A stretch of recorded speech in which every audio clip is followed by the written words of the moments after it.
insights to a biblical world. Welcome to our segment where we look at insights into the biblical world. Have you heard of the phrase holy ground? What does that mean, and where did that term originate? Well, the phrase comes from the Bible and is first found when Moses met God at the burning bush in Exodus chapter 3, verses 4 and 5 is where I'll read. And it says, when the Lord saw Moses coming to take a closer look, God called to him from the middle of the bush, that would be the burning bush, and he said, Moses, Moses. And Moses replied, here I am. Do not come any closer, the Lord warned. Take off your sandals, for you are standing on holy ground.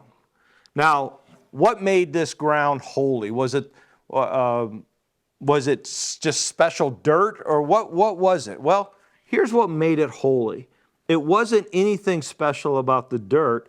What made the ground holy, and Moses had to take off his sandals, was because of the presence of God. God was there, and that made it holy. So anytime we would say something is holy is because the presence of God is there, or it's been dedicated to God.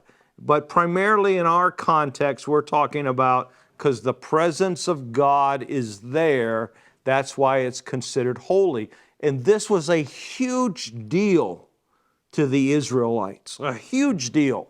So when the Israelites traveled for 40 years to the Promised Land, they were coming from Egypt. The entire camp of Israel, whenever they would stop and camp for a while, the entire camp of Israel was considered holy ground, since the Ark of the Covenant was located within the Holy of Holies, and so that would have been always in the center of camp. And we see that in Numbers chapter 2 and 3. I've got verses up on the screen that you can find in the app if you want to take a closer look at these verses. And again, God's presence was over the Ark of the Covenant. And because God's presence was over the Ark, and it was in the middle of the camp area was then considered holy ground.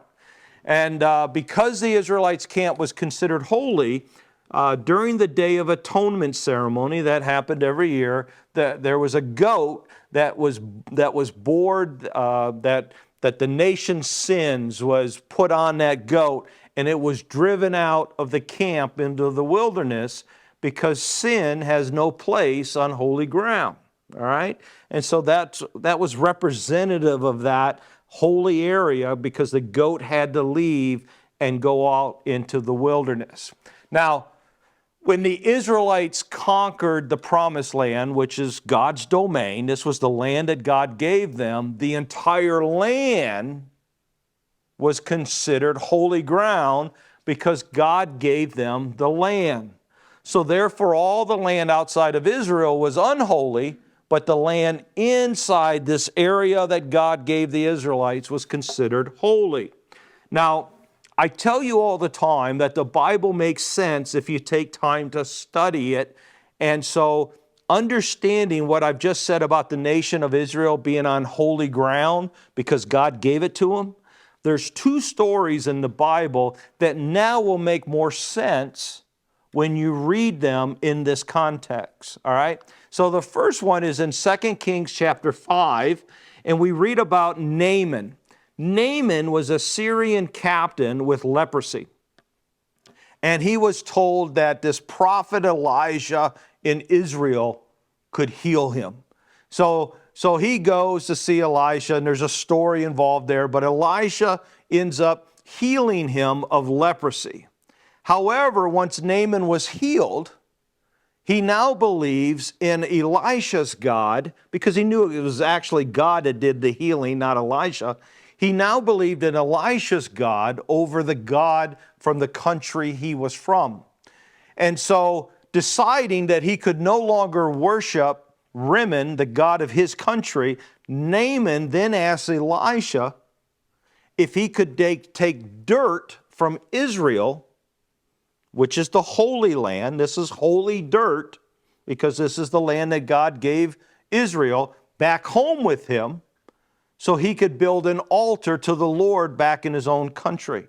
To Naaman, to worship God outside of Israel, he needed holy dirt, holy ground. So when you read, why would Naaman want to take dirt home with him? It's because to the Israelites and to these people, Israel was holy ground, the holy land. And so he needed to take dirt with him to build this altar and on this holy dirt so he could worship. Similarly, there's another story. When King Saul was chasing David, David had to hide outside of Israel. And this bothered David immensely that he had to hide outside of the border of Israel. And the reason why was because of outside of Israel, he was no longer on holy ground, and he felt he could not serve the God of Israel. And you ask, didn't David realize that he could worship God anywhere? Well, he didn't realize that. You and I would know that. But it was so built upon these people that worshiping God had to take place on the land that God gave them, that David didn't even realize that. And so the tabernacle and the priesthood were in Israel, again, on holy ground. He was not. So in David's mind, he was not in the sacred land of Israel, and therefore he was away from God. And so this conceptual framework is significant for New Testament theology. The Bible makes it clear that the presence of God no longer lives in the temple or any one place.